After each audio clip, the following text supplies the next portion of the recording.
আমাদের শিক্ষার অভাব, আমাদের জ্ঞানের অভাব, আমাদের সরলতার অভাব, আমাদের মানুষের সাথে মানুষের প্রেম ভালোবাসার অভাব। চলাকালীন সময়ে কোনো বাধাগ্রস্ত হচ্ছেন কিনা?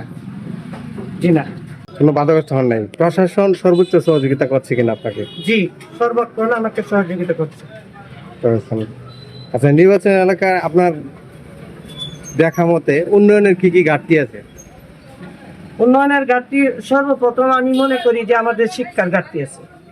সর্বপ্রথম শিক্ষার ঘাটতি আছে, এরপরে আপনার রাস্তাঘাটের ঘাটতি আছে, এরপরে আপনার সমাজ সুশৃঙ্খলার ঘাটতি আছে।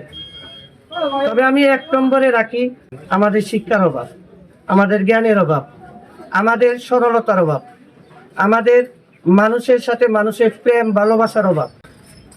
এগুলো সৃষ্টি করা আমার একান্ত কর্ম। আচ্ছা, নির্বাচনে জয়ী হতে পারলে আপনি বেকার যুবকদের নিয়ে কি চিন্তা ভাবনা করবেন? নির্বাচনে যদি আমি জয়যুক্ত হতে পারি, বেকার যুবকদেরকে তাদের যোগ্যতা অনুসারে তাদেরকে পথ নির্দেশ করব।